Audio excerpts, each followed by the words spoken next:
السلام عليكم ورحمة الله وبركاته كلنتي wanaagsan asxaabay meel kasto aad naga daawaneysaan kusoo dhawaada barnaamijkeena habeennimo waa habeennimo isniina oo ay talaada soo galayso taariikhduna waxa ay ku beegan tahay 22 Abriil sanadka 2025 barnaamijka caawa waxaynu kusoo gudbin doonaa macluumaadka iyo wararkii ugu waaweynaa ee soo kordhay tan iyo intaynu kala maqnayn haddaba qodobada barnaamijka caawa aan idinkugu soo gudbinayo waxaa ka mid ah wasiirka arrimaha dibadda ee Turkiga Hakan Fidan oo kulan la qaatay mas'uuliyiin ka socotay ururka Hamas arrin muhiim ah ayay ka wada hadleen tafaasiisha warkaas waan idin hayaa wasiirka maaliyadda Israa'iil Smotrich oo hadal si weyn uga careysiiyay dadka Yuhuudda ah sheegay kuna saabsan maxaabiista Gaza lagu haysto ee Yuhuudda ah dhanka kale waxaan idin hayaa warbixino xiiso leh oo ku saabsan Xuutiyiinta oo ku hanjabay inay weerari doonaan shirkadaha Mareykanka ee ka shaqeynaya shidaalka ee gobolka Bariga Dhexe taasoo sheekadii ka socotay arrintii ka taagneed badda cas bensiinka ku sii shiday sida la leeyahay iyo Xuutiga oo maanta wacdaro kale ka geystay badda cas iyo gudaha Israa'iil tafaasiil ku saabsan arrinta waan idin hayaa waxaa kale qaybta dambe barnaamijkan idinkugu soo gudbin doona Israa'iil oo isku dayday inay khalkhal geliso diyaaradaha dagaalka casriga ee Shiinaha kuwaas oo dhoolatus la sameynayay kuwa Masaarida iyagoo ku soo dhawaaday xuduudka Masar iyo Israa'iil haddaba sidee wax u dhaceen Shiinuhu se jawaabta adag uu siiyay Israa'iil maxay ahayd sheeko la yaab leh ayaan qaybta dambe ayana barnaamijka ku faahfaahin doonaa inta aan ku jirno haddii warar cusub ay soo kordhaan waan idinla socodsiin doonaa kulanti wanaagsan mar kale asxaabay meel kastoo aad joogtaan kusoo dhawaada barnaamijkeena habeennimo haddaba waxaynu ku bilaabaynaa wasiirka arrimaha dibadda ee Turkiga Hakan Fidan ayaa kulan la qaatay wafdi Hamas ka socda oo maalmahan ku sugnaa wadanka Turkiga wafdigan hore waxay ula soo kulmeen taliyaha hay'adda sirdoonka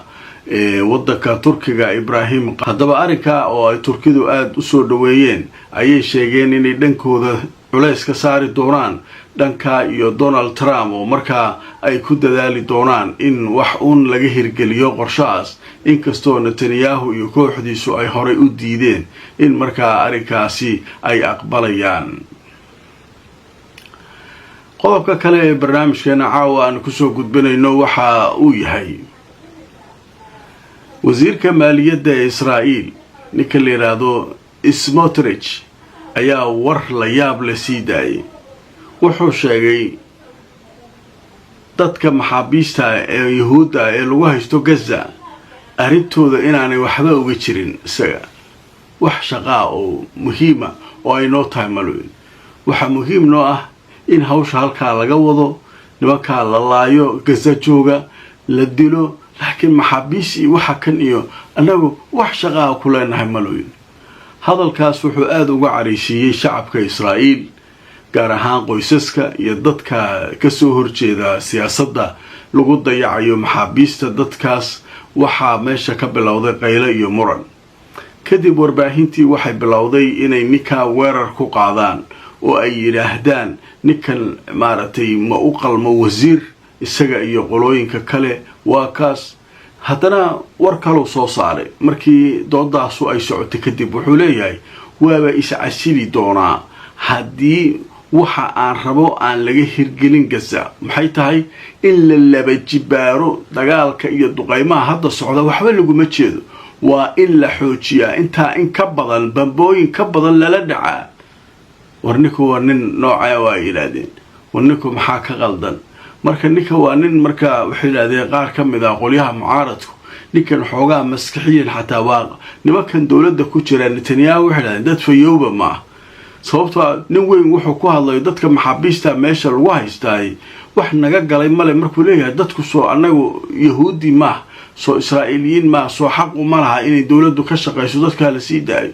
haddana markii buuq lagu furay oo idaacadihii laga aflagaadiyay haddana muxuu leeyahay waa iscasilayaa haddaanu Netanyahu samayn waxa aan rabno Netanyahu marka xoog ku haysaan isaga ninka la yiraahdo Ben Gvir